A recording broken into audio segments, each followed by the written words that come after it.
Ok, donc du coup, l'étape suivante.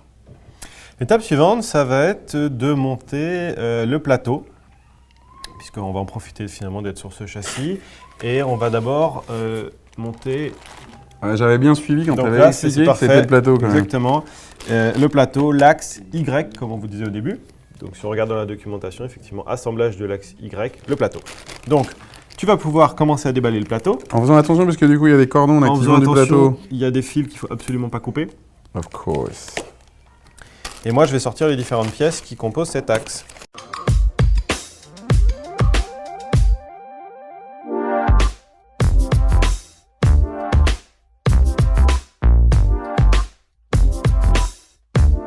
Donc on va garder cette partie chauffante, cette plaque du dessus sur le côté pour le moment.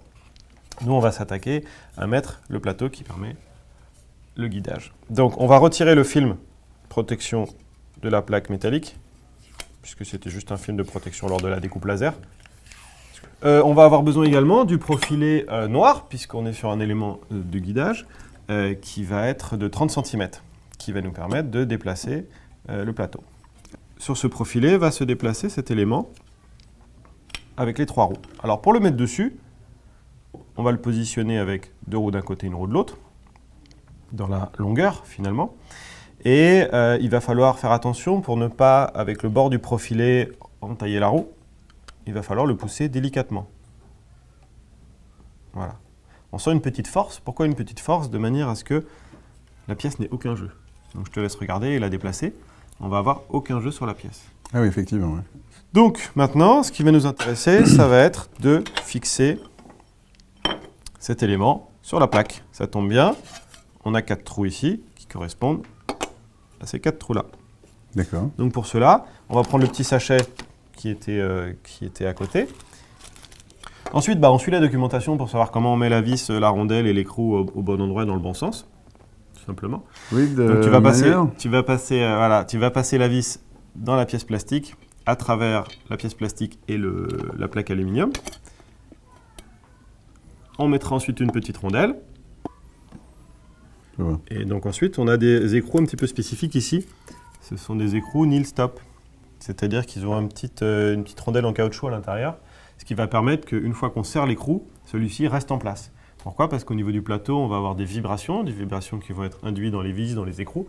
Et si on n'avait pas de ce type d'écrou, au bout de quelques heures, on aurait l'écrou qui tomberait, qui se dévisserait naturellement. Alors pour le serrage de ces écrous, vu qu'ils vont être beaucoup plus difficiles à serrer quand ils sont très petits, donc à la main on va avoir du mal, il faut mieux s'aider d'une pince. Pour pouvoir d'un côté tourner avec le cruciforme et de l'autre côté tenir l'écrou avec une pince. Alors ça peut être une pince ou ça peut être une clé de la bonne taille. Ouais. Voilà, beaucoup plus simple. En fonction des outils que vous avez, vous adaptez. Donc là maintenant c'est bien serré.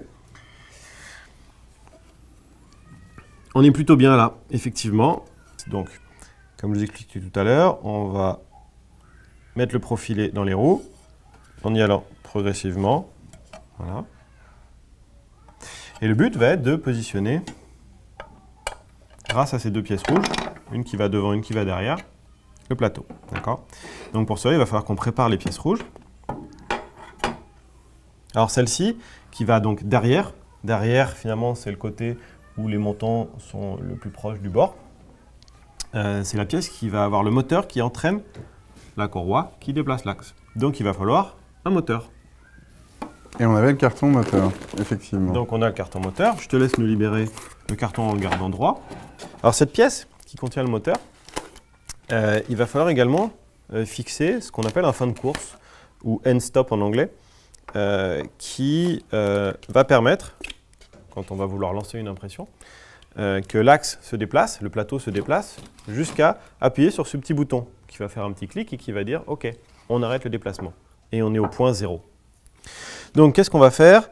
On va commencer par fixer ce moteur. Donc on voit que les vis de fixation du moteur sont déjà prévissées dans la pièce et donc le moteur vient se positionner comme ceci. Du coup, on va plutôt mettre le connecteur du câble du moteur qu'on va relier à l'électronique vers l'intérieur pour éviter que si on le met vers l'extérieur de la machine, après en la déplaçant ou en passant à côté, qu'on puisse l'arracher. Donc on va le mettre plutôt vers l'intérieur. On ne peut pas le mettre vers le bas parce que sinon on va buter contre le profilé. On pourrait aussi le mettre vers le haut, mais comme le plateau va venir passer au-dessus, c'est déconseillé. Donc l'endroit le plus logique va être de mettre vers l'intérieur de la pièce.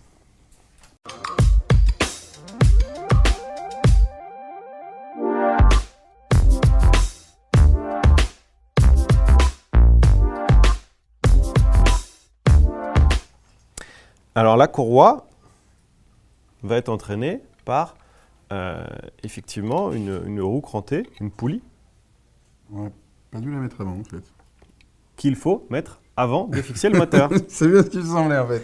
Et en plus, c'est expliqué dans la documentation, quand on va trop vite, voilà, on fait des bêtises. Donc effectivement, il faut d'abord glisser cette poulie. Alors il faut se servir finalement de la petite... De toute façon, il faut surtout la glisser, puisque par rapport à Clé Allen. la pièce imprimée en 3D, on ne peut pas le faire après. En revanche, Ouais.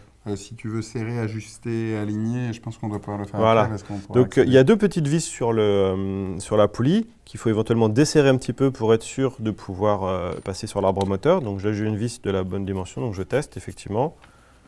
Il y a une partie plate finalement sur l'arbre moteur. Un méplat. Voilà, un méplat sur lequel on va en profiter pour avoir au moins une des vis de serrage qui vient sur ce méplat.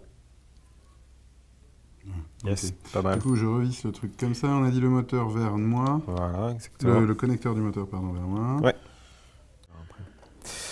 Donc, on a positionné le moteur sur la pièce qui va permettre d'entraîner. On a la courroie qui est positionnée sur l'arbre mais qui est libre pour pouvoir l'ajuster ensuite en fonction de notre alignement. Qu'est-ce qu'on va mettre maintenant? Donc, c'est ce fameux fin de course qu'il va falloir fixer. Donc, c'est assez simple, hein. On a deux trous sur le fin de course, on a deux trous sur la pièce. La machine est livrée avec plein de Colson ou Rilsan ou serre-câble, ou comme on les appelle comme on veut. Serflex. Exactement. On va donc le passer dans les trous assez facilement pour pouvoir le serrer. Donc, une fois qu'on a mis ces deux éléments donc, sur cette pièce plastique, on va libérer les vis que nous, on a prémontées dessus pour pouvoir les mettre sur le châssis. On a serré un petit peu pour éviter que ça tombe lors du transport. Donc, je dévisse juste quelques petits tours. Il y en a deux qui vont servir à s'attacher au châssis et une qui va servir à tenir Exactement, cette poutre. tenir le profilé du milieu. Donc, on a cette première pièce qui va venir derrière, comme je disais, là où les montants sont les plus reculés. Et devant, on a le même type de pièce, donc c'est pareil, on libère un petit peu les écrous. Voilà. Et on nous dit 169 mm à partir de ce côté-là. Et, alors, Et on va bien jusqu'au bord du profilé, sans compter le cache. Puisque le Voilà. cache, évidemment, en fonction qu'on est plus ou moins bien enfoncé, ça pourrait faire du... Exactement. différence. Donc, on est donc à 16,9 cm. Le meilleur moyen après de savoir si tout va bien, c'est d'essayer de bouger la pièce. Et on voit bien qu'elle est bien maintenue et qu'il n'y a pas besoin d'avoir serré très très fort. Ah oui, puisqu'on est sur un serrage plastique. On est sur va un faire serrage peu d'une pièce plastique. Donc voilà, celle-ci est relativement épaisse, donc ça va aller. À d'autres endroits, c'est plus fin. Donc là, pour pouvoir glisser le profilé, effectivement, on va mettre l'écrou à plat de manière à pouvoir le glisser dans le bord du profilé. Embuté. Donc on a quelque chose qui tient bien ici. Mhm. Le plateau, on le déplace de manière très libre. Mhm. Et quand on va aller au bout, on va entendre le petit clip. Voilà. Donc finalement, le petit clip est à la bonne endroit. Donc on peut le faire plusieurs fois et voir que ça le fait systématiquement. Pour finir de monter le plateau, donc on a le sachet qui contient la courroie et il y en a deux, une pour l'axe de la tête, une pour l'axe du plateau. Celle du plateau s'appelle Y puisqu'on est toujours sur cet axe Y. Donc on prend la courroie Y qui fait 90 cm. C'est bon ou pas? Très bien. Le but maintenant va être de passer la courroie dans le profilé et de la faire ressortir par le trou Ok. central.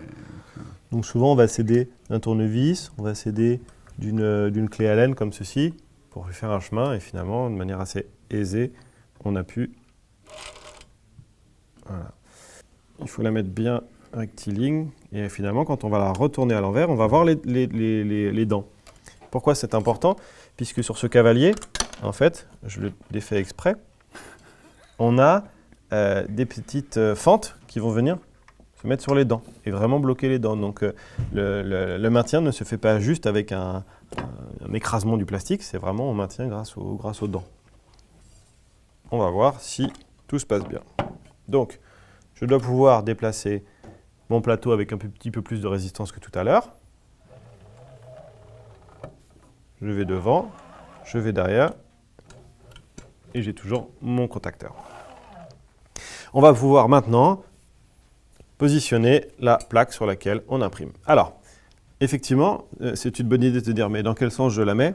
On va mettre le câble d'alimentation et ce câble qui est relié à la sonde de température du plateau, puisque on va faire chauffer, mais on veut savoir à quelle température il est pour pouvoir faire varier cette température, sur le côté gauche. Alors, on va utiliser 4 vis coniques, sachant que du coup, les trous sur le plateau sont fraisés pour éviter que ces vis ne dépassent. Alors, il peut rester un petit peu de scotch par derrière. Donc, ce qu'on fait, c'est qu'on prend un tournevis cruciforme, on le met dans le trou, on tourne un tout petit peu, et en fait, ça permet de trouver le scotch. Une fois qu'on a fait passer les vis, on va pouvoir positionner de chacun les différents ressorts. Alors pour pouvoir faire passer la vis dans le trou, comme c'est un ressort, il va falloir appuyer un petit peu dessus légèrement pour atteindre le côté du trou et pouvoir serrer. Ensuite, on va devoir fixer la partie alimentation de ce plateau. Alors, le plateau, c'est un plateau chauffant en 220 volts. Ça veut dire qu'il faut qu'on le branche sur une prise électrique. Ça veut dire qu'il va être très performant. Il va monter à 60 degrés, température d'impression du PLA, en 30 secondes. On va le fixer donc sur le côté gauche, vu qu'on a amené les câbles sur le côté gauche. Donc, il y a une partie de ces câbles qu'on va pouvoir glisser sous le plateau. Et on va venir positionner le relais sur le côté. Toujours avec le système de clé Allen et d'écrou marteau. Et voilà.